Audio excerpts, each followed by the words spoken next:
Naik yang ini kan, ya. Yang di belakang nggak lihat saya gitu ya.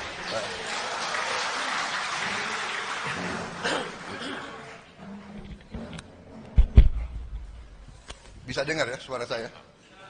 Ini cukup bagus ya? Cukup bagus di belakang. Cukup ya? Ya. Hah?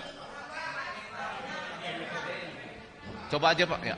Pak Tuan Rumah Habib Najib Salim Atamimi, Ketua Panitia Ketua Panitia Kiai Haji Wahyu Muryadi, Ketua Umum Partai Berkarya Mayor Janate Satya Yuda dari Dewan Energi Nasional, Profesor Effendi Suhud, Peneliti Utama Politik BRIN, Profesor Dr. Siti Zuhro MA, saya banggakan. Sekali lagi terima kasih undangan ini, dan kita berkumpul di sini dalam suasana dan musim politik. Politik dalam keinginan untuk memperbaiki kehidupan masyarakat. Itu adalah definisi politik di sekolah-sekolah, di universitas-universitas. Politik adalah kehendak untuk memperbaiki kehidupan masyarakat dan rakyat. Itu dalam arti yang ilmiah dan baik. Berarti kita di sini semua menjalankan tugas dan kewajiban sebagai warga negara. Bahwa warga negara di negara di mana rakyat dari sejak awal menentukan dan menghendaki bahwa yang berdaulat adalah rakyat. Kita bukan negara kerajaan. Saya kira itulah yang mendorong bapak-bapak dan ibu-ibu mau berkumpul, mau mendengarkan para calon-calon pemimpin. Dan saya kira itu baik. Bapak-bapak, ibu-ibu sekalian, bapak-bapak yang berada di kampung, bapak-bapak yang berada di daerah, bapak-bapak ibu lebih tahu keadaan rakyat. Bapak yang lebih tahu, bapak yang lebih merasakan, bapak-bapak ibu yang merasakan semua. Kita mengerti semua. Tadi film itu bukan sesuatu yang aneh bagi saya. Saya sekian tahun Ketua Umum Himpunan Kerukunan Tani. Saya sekian tahun sampai sekarang masih Ketua Dewan Pembina Asosiasi Pedagang Pasar seluruh Indonesia. Saya sampai sekarang masih Ketua Dewan Pembina Induk Koperasi Unit Desa. Sampai sekarang. Dan saya berjuang di bidang politik sejak 2004. Saya di tentara dari usia 18 tahun sampai saya berhenti tahun 98 akhir. Waktu saya muda, saya sudah tanda tangan. Saya siap mati untuk negara dan rakyat Indonesia.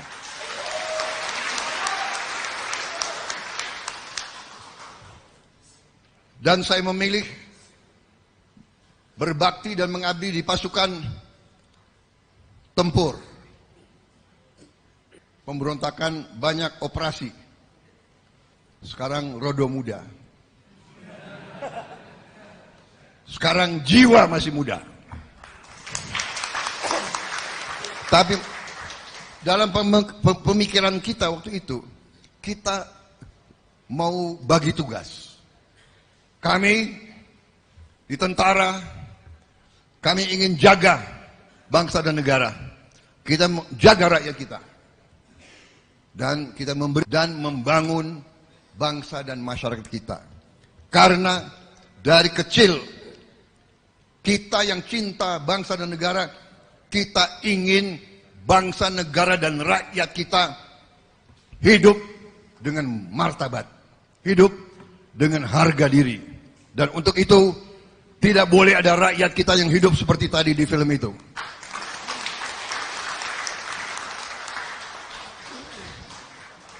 kita faham dan kita mengerti tujuan kemerdekaan adalah rakyat tidak hidup dalam kemiskinan seperti itu.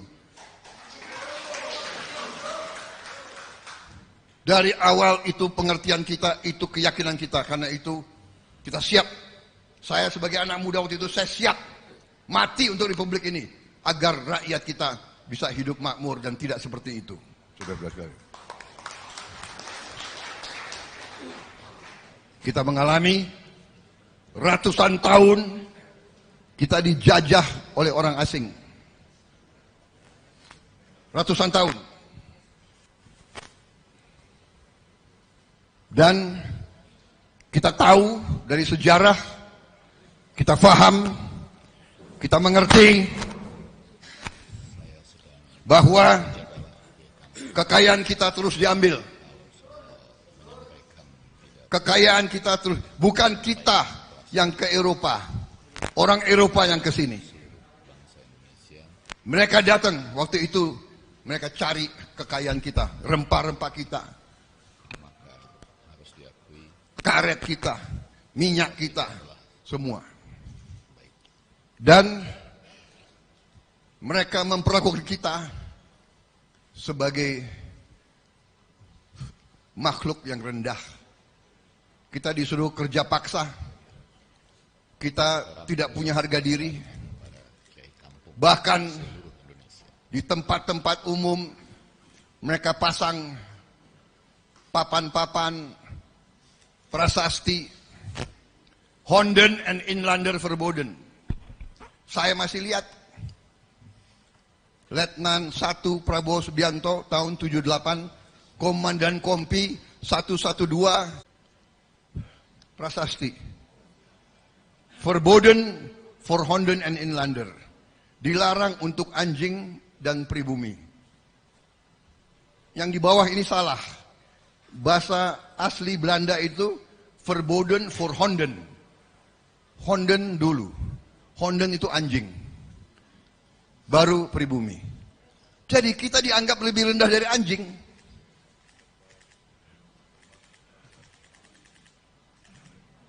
Jadi, bapak-bapak sekalian, adegan tadi dalam video, ini sama. Tiap mereka menjajah itu, ini di India. Di India,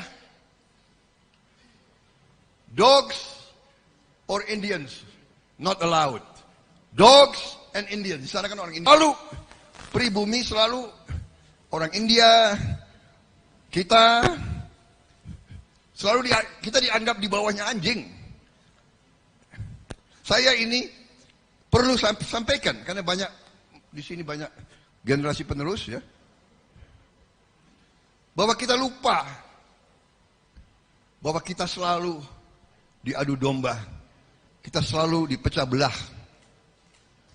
sampai hari ini. Dulu VOC namanya, dulu Kenil, sekarang pakai macam-macam yang lain. Saya ini bukannya saya mau ajarkan kita benci orang asing, tidak. Saya tidak mengajak kita benci siapapun. Saya tidak mengajak kita benci orang barat, tidak. Tapi kita jangan jadi terlalu lugu, terlalu bodoh. Karena kita ini terlalu ramah kadang-kadang. Ini budaya kita.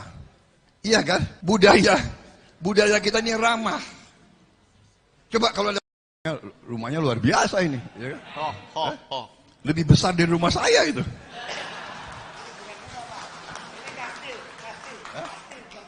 Ya ini bukan rumah ini, kastil, benteng. Saya nggak tahu di Malang ada benteng kayak begini nih. Ini berapa lantai pak itunya? Hah? Liftnya 3 lantai. Ada bunker di bawah.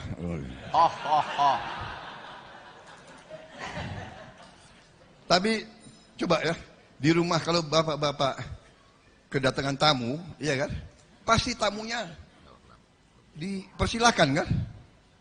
Monggo, monggo. Pinara, monggo. Dan kalau perlu pinjam gula ke tetangga. Iya kan Bu? Hah? agak lain. Terus terang aja lain. Bukan kita kawan saya, teman sekolah ajak saya. Ya saya ikut, diajak belajar. Begitu sampai di rumahnya, saya lihat keluarganya lagi di meja makan, lagi makan. Karena waktu makan. Dia bawa saya ke tempat kamarnya. Prabowo, kamu di sini aja ya. Kau tunggu, saya makan dulu sama keluarga saya. Ini buku, coba kau belajar buku dikasih saya. Saya, oh ya, nampaknya keluarga saya.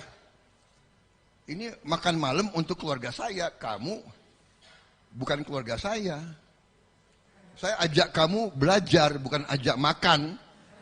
Jadi dia nggak salah. Ini saya mau ceritakan, budaya kadang-kadang berbeda begitu.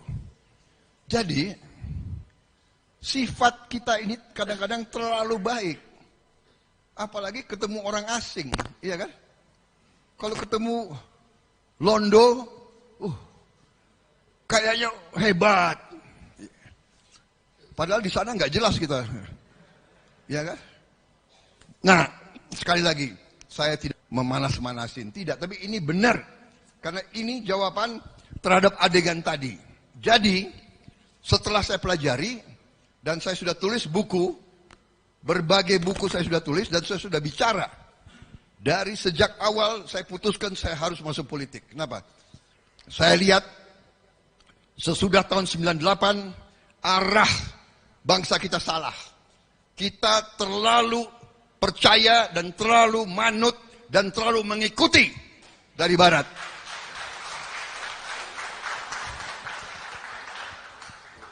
Elit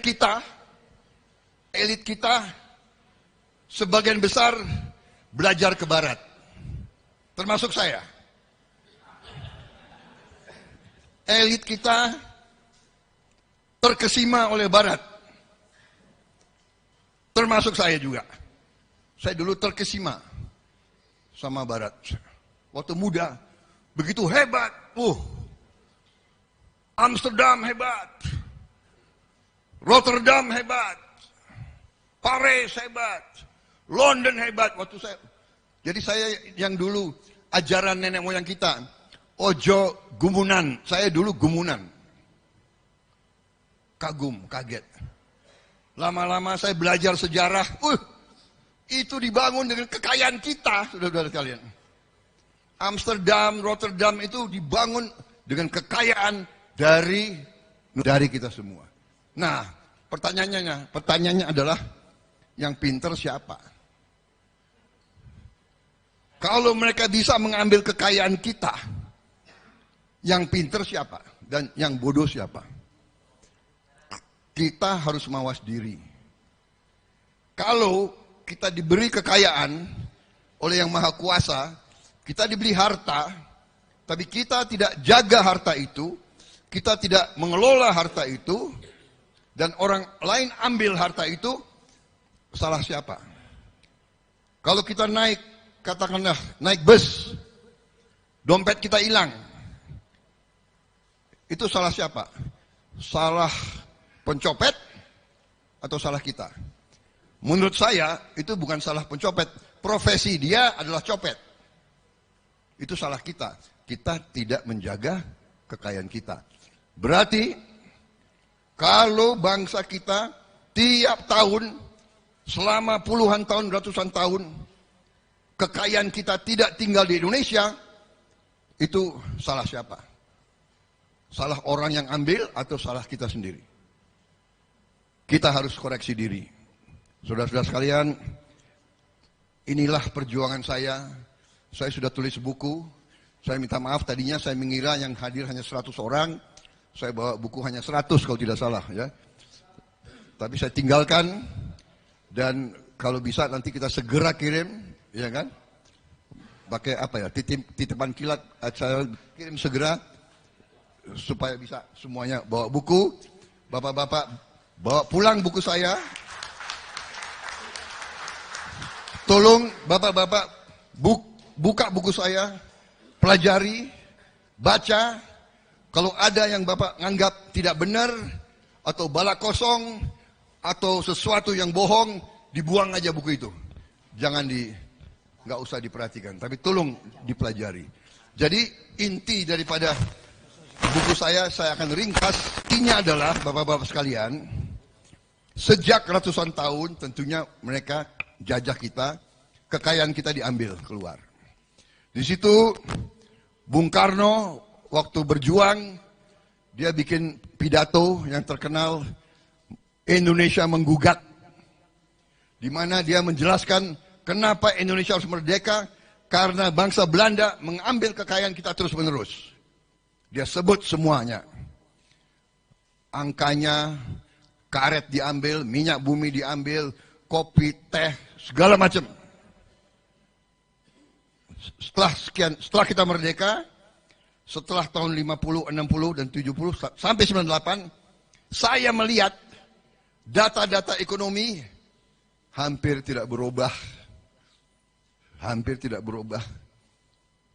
Sampai beberapa tahun, saya menyampaikan sesuatu dalam pidato saya tahun 2004, waktu saya masih digolong oleh elit kita waktu itu, yaitu sistem kapitalisme neoliberal. Sistem neoliberal keliru dan tidak akan mensejahterakan rakyat.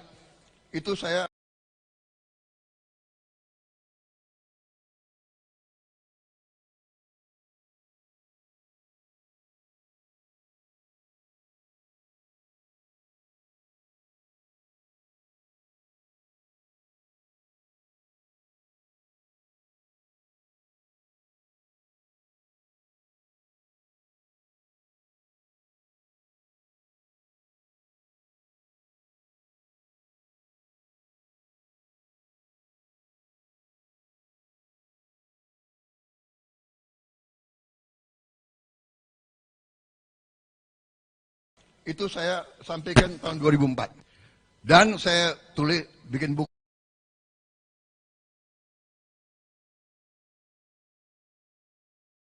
dan tulisan dan sebagainya. Dan sebagainya, saya dicemohkan. Saya dicemohkan. Karena dulu sebagian tokoh kita,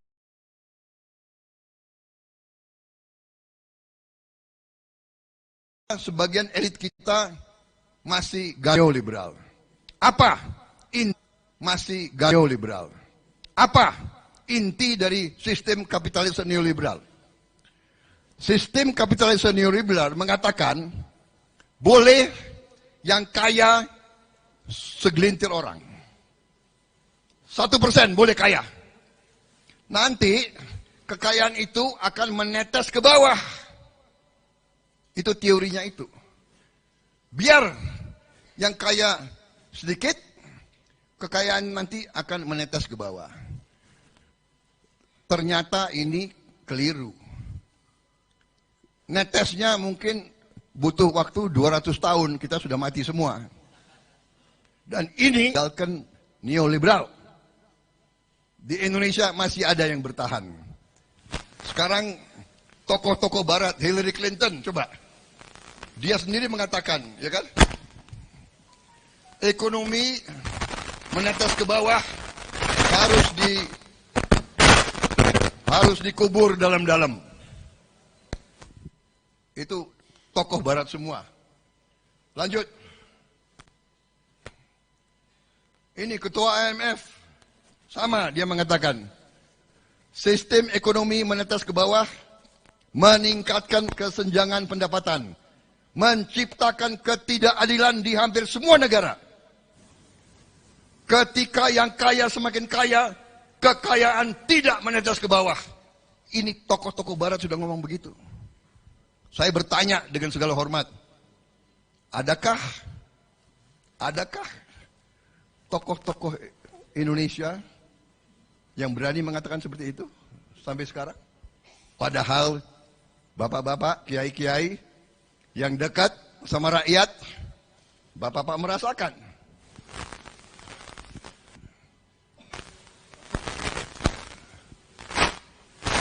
Kalau tidak pemerintah yang turun tangan, yang keliru.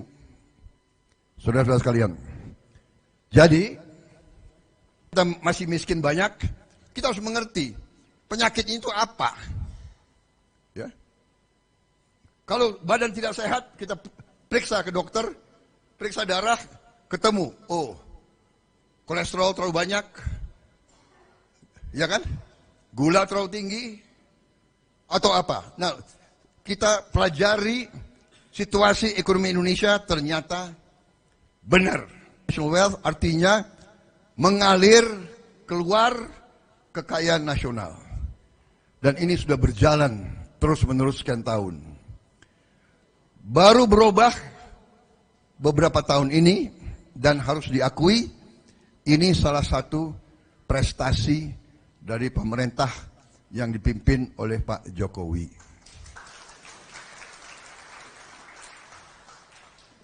Salah satu kelemahan bangsa Indonesia adalah tidak menghargai bangsa sendiri. Terlalu kagum sama yang dari luar. Saya tidak mengerti ini. Sifat apa ini ada di kita? Kalau ada putra bangsa berbuat baik, kadang-kadang tidak dihargai. Kalau ada pemimpin kita yang berbuat baik, tidak dihargai. Bahkan diejek-ejek, dicari-cari kelemahan. Saya ini, maaf ya, saya ini harusnya,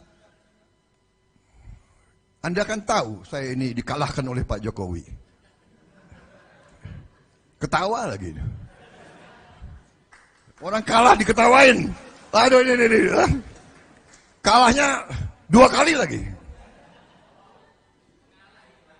Jadi saudara-saudara, nah ini nih, saudara-saudara, nah ini beliau menang. Tapi entah insting, entah apa, begitu beliau menang, kalau di negara lain atau bisa saja beliau habiskan saya sekalian. Tidak. Beliau ajak saya bergabung. Beliau ajak saya, ayo mari sama-sama kita berbakti kepada bangsa dan rakyat Indonesia. Dan ternyata benar. Dengan kita bergabung, ternyata kesejukan ekonomi kita tambah maju. Nampaknya ekonomi hanya bisa baik kalau ada kesejukan, ketenangan. Kita nggak mungkin kita bisa berbuat dagang, kita bertani, kita apa dalam keadaan kacau. Jadi ini keberhasilan kita. Dapat pandemi COVID luar biasa. Indonesia salah satu negara yang paling cepat mengatasinya. Tidak diperkirakan. Mereka ramalkan Indonesia hancur. Bapak-bapak sekalian. Jadi untuk mengatasi ini semua, Pak Jokowi melakukan begitu banyak program untuk membantu orang miskin.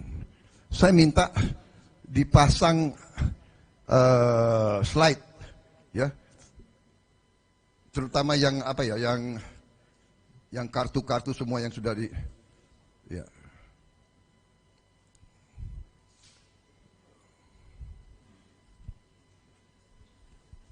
Ya, coba dilihat ini. Kartu Indonesia Sehat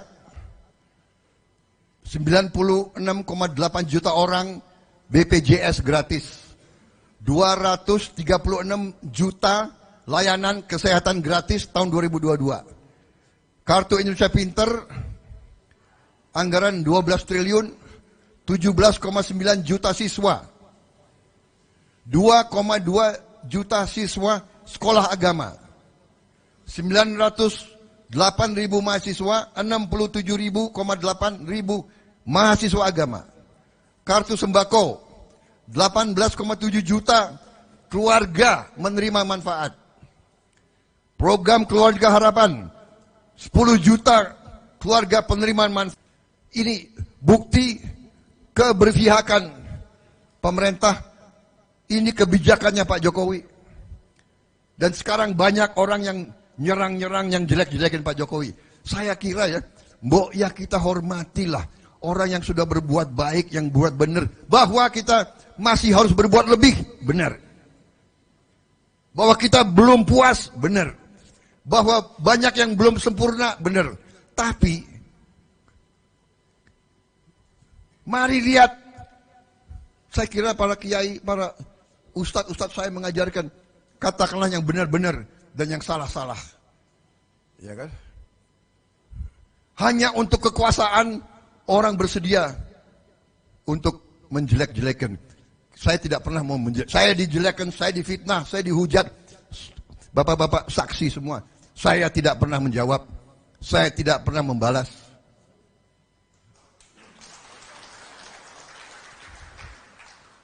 Saya pernah punya guru mengatakan, biar orang memfitnah kamu, Prabowo. Fitnah itu datang ke kamu. Kalau itu tidak benar, itu akan kembali ke dia. Lebih parah lagi. Kita serahkan ke Yang Maha Kuasa. Saya benar. Ada orang terang-terangan mengatakan saya, ya kan, tidur di depan presiden dalam rapat di kabinet. Padahal saya lagi catat. Ada yang mengatakan saya tempeleng dan cekek wakil menteri, ya kan? Orang gila itu yang ngomong. Tapi sudahlah, saya pasrah saja, benar nggak? Karena saya yakin rakyat Indonesia sudah tidak bodoh. Rakyat Indonesia tidak bodoh, rakyat Indonesia pinter-pinter. Mereka mengira rakyat Indonesia bisa dibohongi terus. Saya tidak, saya serahkan ke rakyat. Silahkan menilai yang benar dan yang baik yang mana. Saudara-saudara sekalian, nah sekarang intinya adalah saya akan persingkat. Jadi kita langsung lompat. Banyak ini saya sekarang dengan tim saya membuat suatu strategi yang kita sebut strategi transformasi bangsa. Kita tidak mau bicara lagi pembangunan.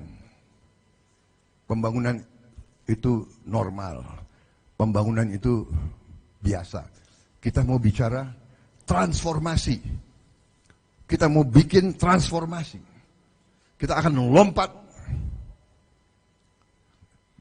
Kita katakan bahwa kita mau, pertama kita harus menghilangkan kemiskinan dalam waktu yang cepat.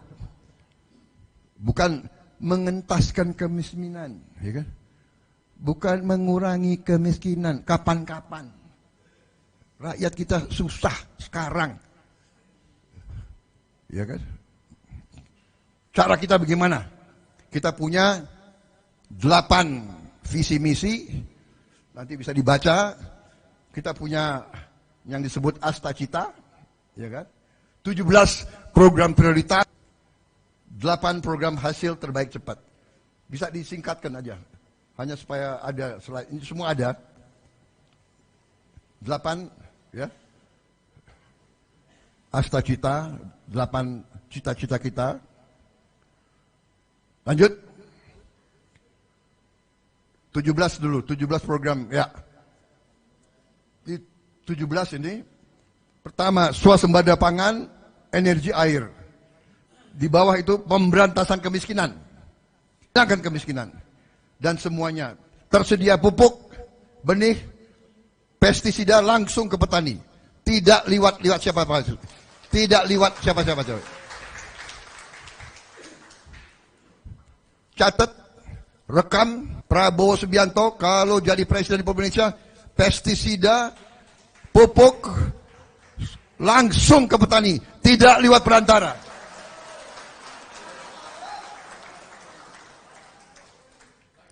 Dan kita akan hitung, kalau memang petani itu punya lahan, petani itu ingin tanam, kalau perlu pupuk itu kita langsung dan subsidinya kalau bisa sebesar-besarnya.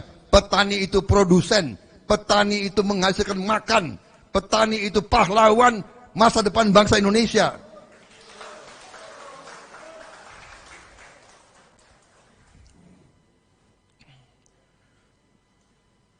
Dan ini semua intinya adalah 8 program hasil cepat.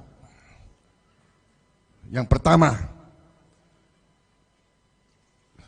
saya diberi mandat oleh rakyat, yang program akan saya laksanakan adalah makan siang untuk semua anak Indonesia. Makan siang dan susu untuk semua anak Indonesia. Semua anak Indonesia. Dan bantuan gizi untuk anak balita, walaupun dia belum sekolah, dia anak Indonesia, usia dini, dan anak yang masih dalam kandungan ibunya, karena dia di dalam kandungan ibunya 9 bulan, harus dibantu, harus didukung. Saudara-saudara sekalian, kita tidak mau lagi ada anak Indonesia yang kurang gizi. Saya sangat terpengaruh, saya lihat, saya tanya dia, kamu umur berapa? Umur 9 tahun, Pak. Badannya seperti 4 tahun. Saya tanya sebelahnya, kamu umur berapa? Saya umur 10 tahun, Pak. Badannya seperti 5 tahun. Jadi ternyata anak ini mengalami stunting. Stunting artinya kurang gizi. Sel otaknya tidak bisa berkembang, sel otot tidak bisa berkembang, sel tulang tidak bisa berkembang. Jadi, jangan-jangan dia nanti jadi buruh di pelabuhan juga tidak sanggup. Karena lemah. Jangan-jangan dia jadi petani pun tidak sanggup. Karena lemah. Jadi ini sangat strategis. Dan mereka, saya sudah hitung, yang harus kita kasih makan adalah 82,9 juta anak. Nanti pertanyaannya adalah, banyak ini orang bertanding. Iya kan? Belum apa-apa sudah mengatakan, apa bisa? Iya kan? Uangnya dari mana? Iya kan? Uangnya yang dikorupsi itu, ya kan? Sama yang bocor-bocor itu, kita harus hentikan kebocoran itu. Tapi kita sudah hitung, Indonesia sangat kaya. Ini yang berita bagus yang ingin saya sampaikan.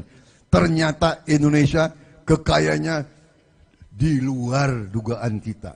Dan itu kita laksanakan dengan apa? Dengan strategi yang Pak Jokowi canangkan dan saya akan teruskan. Yaitu hilirisasi. Apa arti hilirisasi? Sumber kekayaan kita, semua kekayaan kita tidak akan kita izinkan dijual murah ke luar negeri. Kita tidak akan izinkan dijual gelondongan sebagai batu. Kita wajibkan diolah di Indonesia. Itu namanya hilirisasi. Dan kita sudah membuat contoh pertama, yaitu nikel. Pak Jokowi sudah melarang ekspor nikel. Ekspor nikel. Ini tahun 2020 Pak Jokowi larang ekspor nikel.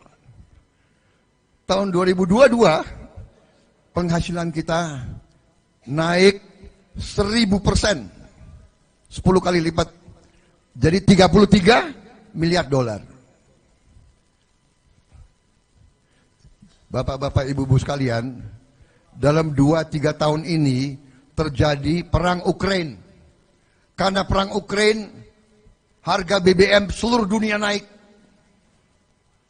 Harga pangan seluruh dunia naik.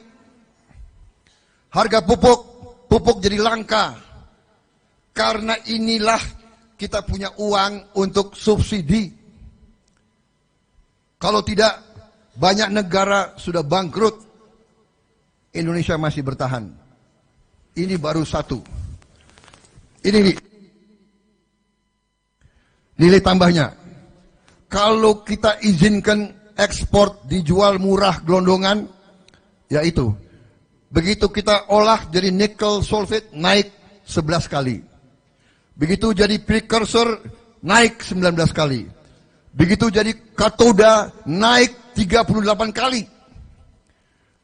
Nanti seluruh industri dan kita punya nikel. Nanti kita akan jadi pusat industri baterai dunia. Salah satu. Dan nilainya naik 67 kali. Dan banyak negara di barat berang sama kita. Kita diadu ke WTO ini. Ya. Tapi panggil saya, Menan, kalau kita tidak hilirisasi, tidak mungkin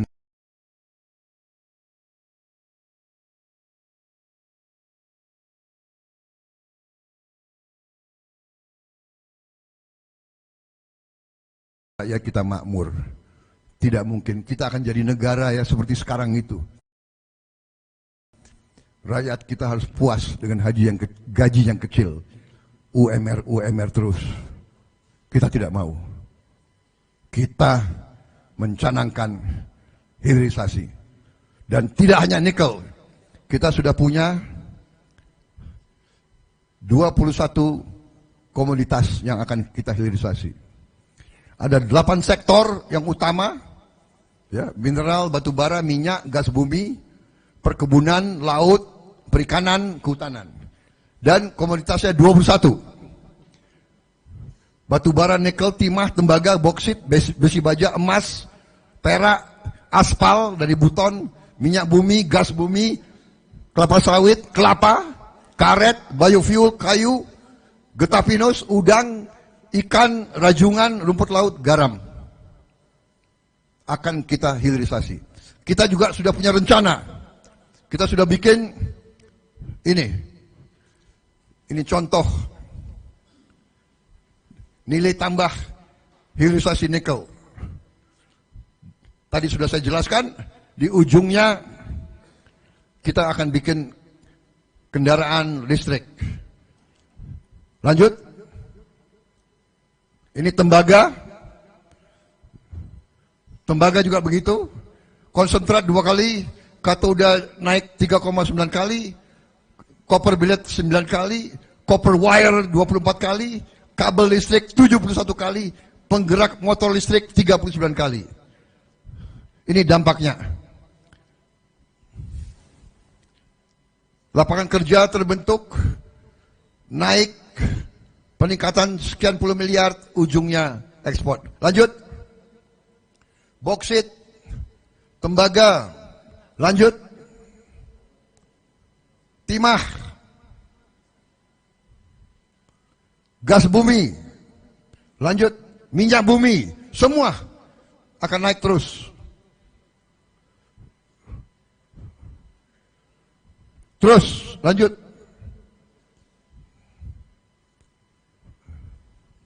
Jadi, bapak-bapak, kita sudah siapkan 21 komoditas. Pohon 21-nya itu ada yang kita sebut peta atau pohon industri.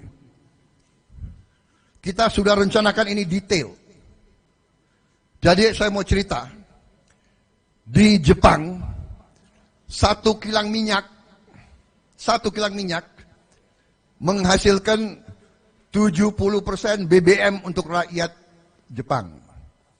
30%-nya adalah limbah.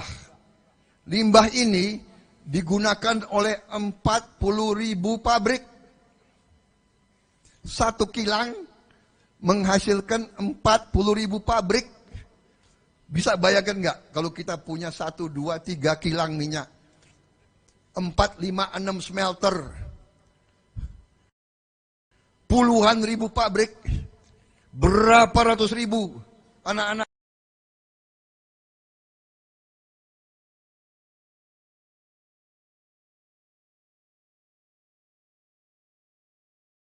Kita bekerja, berapa ratus ribu insinyur, berapa ratus ribu yang bisa dapat gaji yang bagus.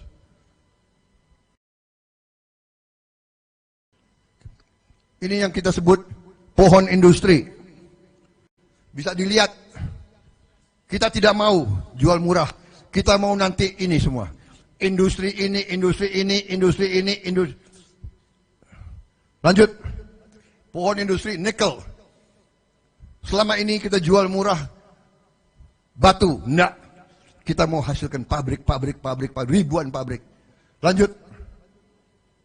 Boksit. Boksit bahan baku untuk alumina. Alumina dirubah menjadi aluminium. Aluminium bahan untuk pesawat, untuk mobil, untuk motor, untuk televisi, untuk semua barang-barang kehidupan. Bayangkan, selama puluhan tahun kita jual gelondongan.